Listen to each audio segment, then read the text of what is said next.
नमस्कार मंडळी, पुन्हा एकदा रानात काय काय भाजीचं मिळते ते पाहूया। हे आहे गावरान टमाटरचं झाड। आमच्याकडे याला काशी टमाटर असे म्हणतात। बाजारातल्या टमाटरपेक्षा महाग आणि आंबट असते। याची आमटी ना एकदम मस्त वाटते। मला सांगताच क्षणी तोंडाला खूपच पाणी सुटते। तर तुम्ही नक्की एकदम मार्केटमधून घेऊन आणा आणि याची आमटी करून बघा, एकदम मस्त वाटते। तर हे एकदम पिकून गेलं होतं टमाटर, माझं काही लक्षच नव्हतं। तर छान मस्त पिकला आणि हा थोडा कचरट आहे, पण तो उद्यापर्यंत तो पिकून जाणार। कारण कधी मार्केटमधून घेताना असंच घ्यायचं, थोडा कचरट एकदम टमाटर पिकलेला घ्यायचं नाही। टमाटर खूप कणेर असतात आणि खायला पण मस्त, भाजी पण खूप टेस्टी लागते। तर बघा, ही आहे फांदी। या फांदीला खूप असे वांगे लागले होते। एक मोठा वांगा लागला होता, 2-3 असे। तरी वज्राने सगळं ते फांदीच तुटून गेली। तर हे टमाटरचे आणि वांगे इतके फैलून गेले की सगळं असं जंगलच झालं होतं। तर मी सगळं असं बांधून ठेवलं आहे। आणि इथे आहे आपली मिरची। तर हे एकच मिरचीचं झाड आहे आणि दुसरीकडे पण मी रोपटं लावलेलं आहे, पण ते सध्या आता लागायचेच आहे। तर आता हा जुना म्हणजे अगोदरचंच झाड आहे। तर इथे खूप मिरच्या आम्हाला खायला मिळाल्या या झाडापासून। तर ही तिसरी तोड आहे। तर हा छोटूसंच झाड होतं, पण इतकं मिरच्या लागल्या होत्या की खूप बस।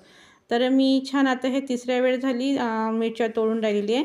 तर मोठे मोठे मी छान मिरच्या तोडून घेत आहे आणि जे छोटे छोटे आहेत ते तोडणार नाही, नंतर ते तोडणार मोठे झाल्यानंतर। आणि आता जास्त काही वाढ होणार नाही, तरी देणारा तरी झाड किती देणार आहे। तर आता ते जास्त छोटंचपणी ते लाल लाल होऊन राहिले आहे, तर मी तोडून घेत आहे आणि जे छोटे छोटे आहेत ते नंतर तोडून घेणार 5-6 दिवसांनी। तर आता हे कसं पिकून जाणार म्हणून मी ह्या सगळ्या मिरच्या तोडून टाकली।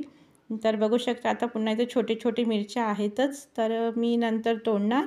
आणि ह्या आपल्या शेंगा शेंगा अजून काही संपायचेच आहे। शेंगाची भाजी खाऊन ना खरेच सगळेच बोर झाले। आता मी या शेंगा काही तोडणार नाही, झाडालाच वारू देणार। आता सध्यापुरती थोड्याशा भाजीसाठी मी तोडून घेणार।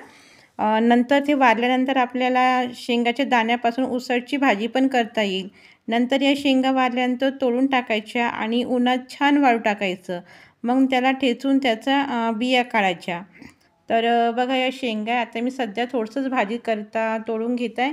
तर या शेंगा माहिती आहे काही एक एक लागत नाही, असे झुपकेचे झुपकेच छान लागते। म्हणजे तोडायला खूप छान असं खिचलं की झालं। म्हणजे आणि कोणत्या कोणत्या वालाच्या शेंगा आहे ना, असं एक एक एक एक लागतात, पण ही शेंग ना वाघनखी शेंग म्हणतात याला।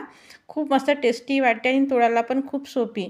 तशी झुपके झुपकेच लागली की सहज तोडता पण येते। तर बघा, इथे मी सगळ्या शेंगा तोडून घेत आहे। इतकं मोठं झाड आहे, तर आता मी काही तोडणार नाही। आता हे अशा शेंगा वाढू देणार आहे, नंतर मग वाढलेल्या शेंगा तोडून मी ठेचून टाकणार आहे। तर बघा, याचे दाणे किती छान असे मोठे मोठे आहे।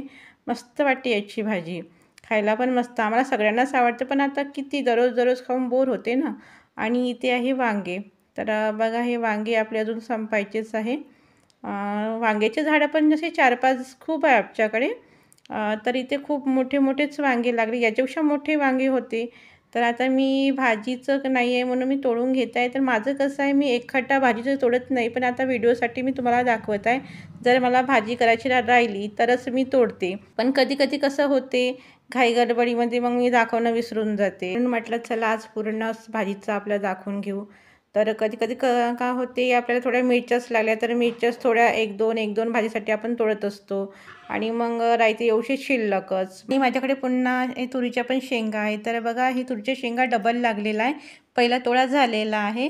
आणि बघा, आता ह्या शेंगा पण आता पुन्हा छान लागलेला आहे। तर सध्या कोवड्या आहे, तर याला पण छान दाणे रड झाले की मी तोडून घेणार। तर छान इथं असे तुरीचे झाड, वालाचे झाड, शेंगाचे झाड, मिरचीचे झाड, टमाटरचे झाड आणि कारलीचं पण झाड आहे। कारलीचं झाड न लावता मला कारली खायला मिळत आहे, तर ती कशी काय मी पुढच्या व्हिडिओला तुम्हाला सांगते। तर कसं वाटला व्हिडिओ? आवडल्यास व्हिडिओला लाईक आणि चॅनलला सबस्क्राईब करा, जेणेकरून नवनवीन व्हिडिओ मी तुमच्यापर्यंत आणेल।